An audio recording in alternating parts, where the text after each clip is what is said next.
reasons why I came back was certainly the memories that I have of Hartford, and it is still strange to me that as many times, as long as I've been gone, when the World Hockey Association was going on, Hartford was the place that everybody wanted to come to.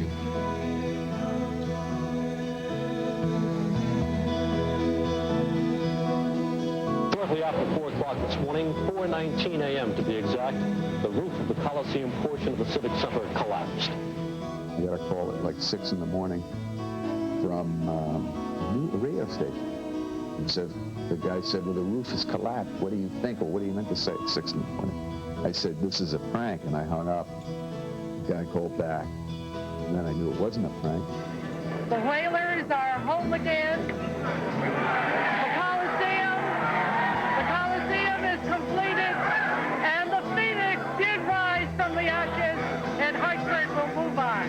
The 86 playoffs, that whole 7-game series, and of course the celebrated Kevin Dineen goal that sent it into the big 7th game. Exhilarating moment, a moment that literally blew the roof off of this building with the intensity, and I'd have to say that one goal and that one playoff series was the highlight to me. He takes the hit from Lemieux as Anderson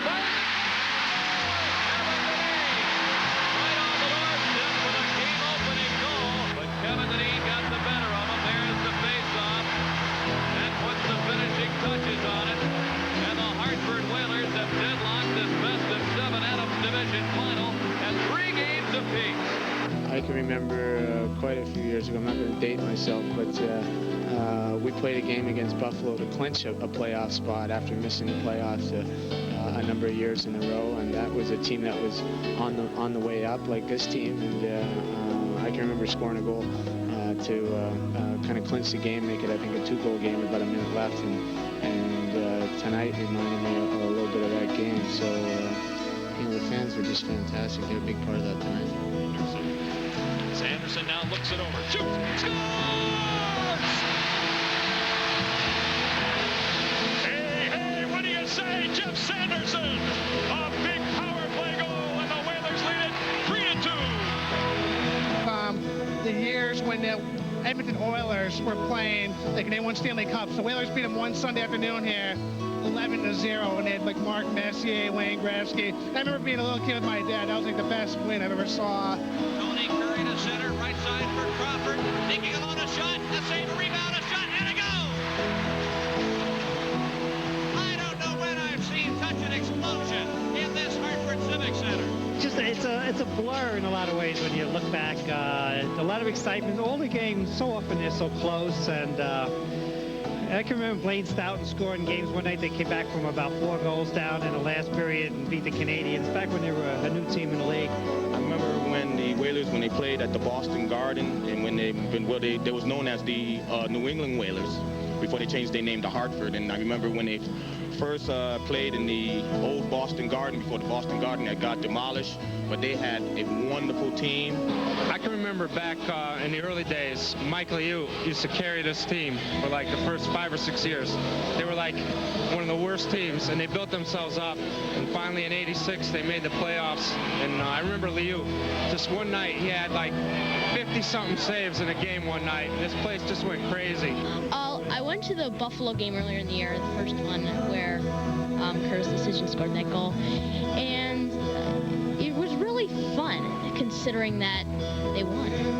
Dave Semenko, he used to play, one of the few guys who didn't play without a helmet, took one off the head, just kept playing, nothing happened. He was one of the hard-working players the Whalers used to have. I got interested in watching them. I used to go when the kids were smaller, and I just decided to start coming, and this past year has been one of the best. I've had so many good times, so much fun. I've met so many people, so many fans that have been fans since day one. And it's just been a wonderful experience. Guys like Ronnie Francis, who really started this organization, getting on the right foot and, getting a prime-time player in here. Kevin Dineen, a guy who works hard all the time, gives 110% all the time on the ice. It's always great to see him every night on the ice out there. And, I think the diehard fans in Hartford are some of the best around, in any city around. There might be a few less of us, but we're just as diehard as anyone else. I think the first guy jumps to mind my roommate. I was 18 years old, and my roommate was 43, a gentleman by the name of Dave Keon. And, you know, I think my dad was more excited that Dave was my roommate than I was, because, you know, he'd watched him all those years, and what a great player. And David was great in his own way. You know, he sort of helped mold me and shape me and teach me the ropes. In the 92 playoffs, I saw him play Game 4, and they were playing the Canadians. The Canadians were a lot better than them that year, but they pulled off a victory. And then there's only like 6,000 fans there, but it was cool to have been there in that crowd. Montreal in the playoffs, and we lost in double overtime in Game 7. That was, you know, probably the most glorious moment I think that I've had as a Whaler here. We came close to, you know, advancing in the playoffs. Down to Brisebois. He'll lift it in. We played 5:17 in the second overtime. Richards is having a problem with Dion. Forces to Dion quickly. Corkle